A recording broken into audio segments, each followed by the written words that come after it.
So what happened in the Oval Office?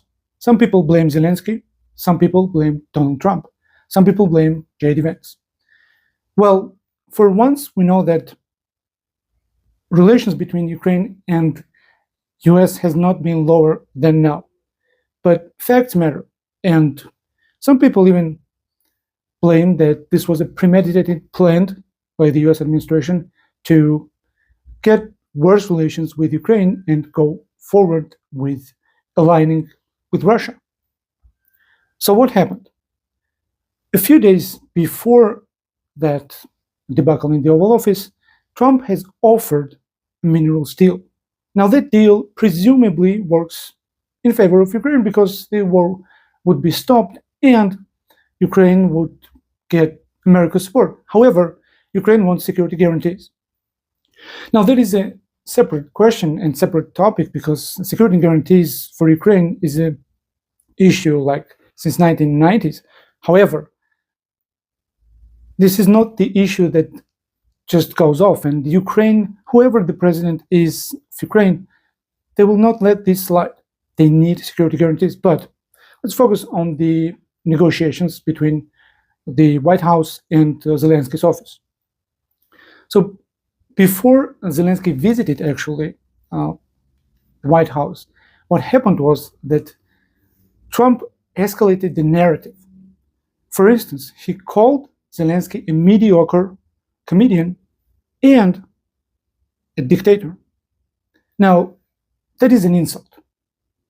I don't know what you think, whose side you are on, but that is a clear insult. So, and then the most, I would say, funny thing is that Trump said that, did I say that? Shrugging just basically an effect that he insulted Zelensky. Now, that is an insult again, because he basically said that Zelensky is not that important and my insults mean nothing again.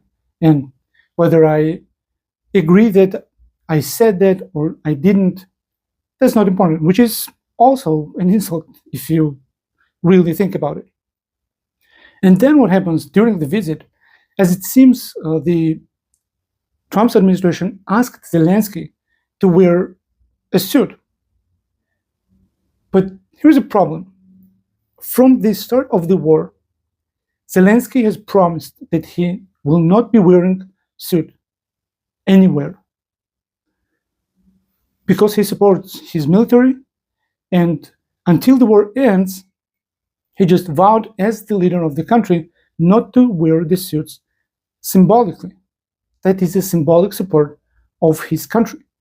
Now, there is no way that Trump, J.D. Vance, and especially Marco Rubio, that they didn't know about it.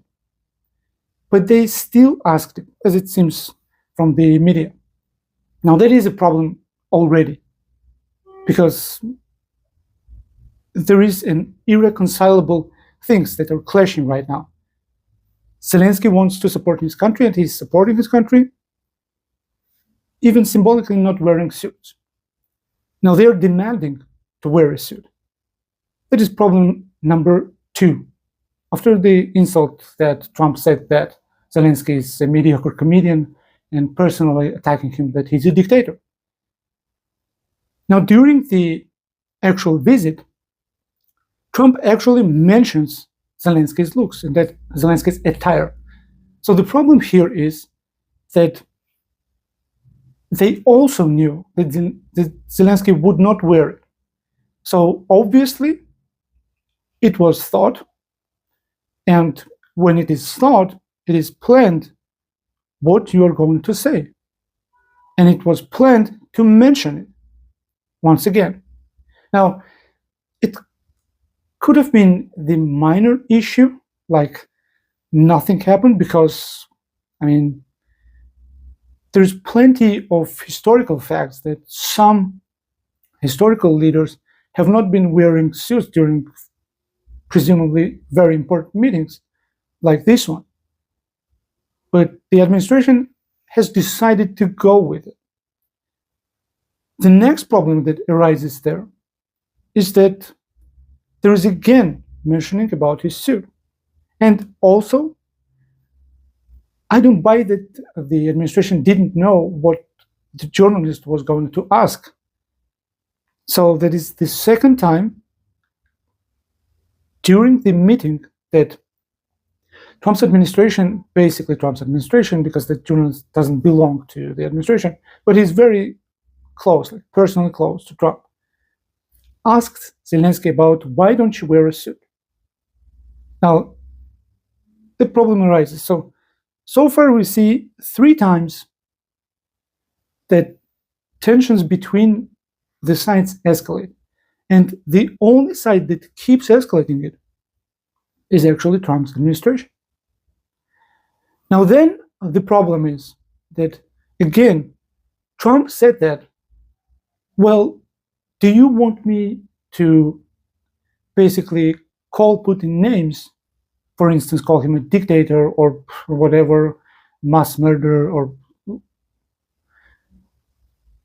That doesn't work like that, he said. Now, that's, again, a very, I would say, peculiar situation, because you're insulting the one side of the negotiation, and when that person is present, you're saying that I cannot tell the same things about the other, whilst pretending that America is in the middle, which America really is not in the middle. But during the interview, Trump mentioned that America is in the middle.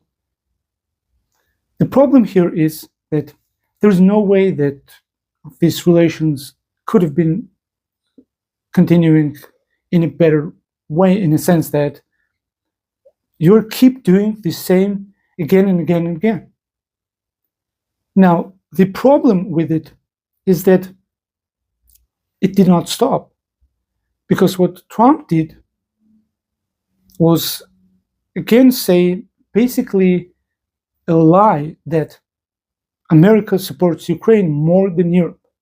And he was kind of phoningly trying to solicit that answer from Zelensky. Like, please, yes, a little bit more than Europe. Which is, I mean, you have a sitting president next to you. And what you are saying is that your country helped more than Europe, which is not true in terms of overall help, by the way, and which is also, in a diplomatic sense, it's not good when you just operate with open, wrong information. So then again, so this is the 4th time that we have the problem. Now the 5th time, and the most important one. This is the pinnacle of the problem. Zelensky asked a very serious question. Now, during this whole meeting, Zelensky was always pushing for the guarantees, security guarantees for Ukraine. Now, the problem here is that the other side did not hear that at all. What Trump said that, I mean, minerals deal is basically a guarantee, which historically we know that it's not. So Zelensky asks a core question, which questions the whole narrative of Trump's administration being in the middle of these negotiations between Ukraine and Russia. He asks a critical question that Putin has breached and broke ceasefire agreements over and over and over again. And what kind of diplomacy are we talking about?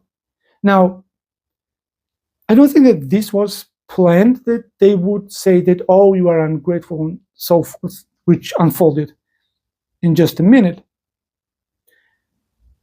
J.D. Vance could have controlled himself, actually, and said that, well, you will see that our diplomacy will work, even though right now there are questions, but they took it as an insult.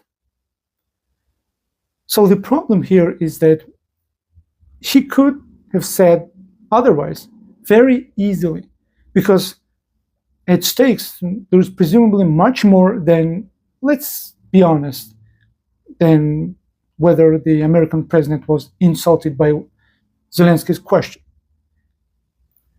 Now, and then the real problems unfolded, because J.D. Vance opened the Pandora's box of propaganda, which is basically shared in the Russian-speaking world and by Russia. And by Russia, I mean Kremlin. So the narrative is that Ukraine is falling, that Ukraine has problems with everything, as if there is a country that does not have a problem when there is a full-scale war, by the way. But the problem is that there is no way around. So the corners are too sharp, and the hosting side did not do everything to basically butter up the problem. So they went for it because there was a disdain between the sides already. And they said, oh, let's go in a moment. In that particular moment, J.D. Vance decided to go for it.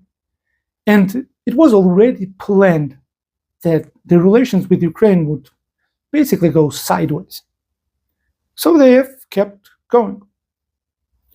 However, there is another problem. So after that we have established that the administration did nothing for this meeting to go smoothly from the beginning, not even in the Oval Office, but before that, because you don't call your guests and presumable guests in the future dictators if you want really them to come to your house, basically. But he refuses also, Trump refuses also to do the same for Putin. If you're in the middle, you should do it.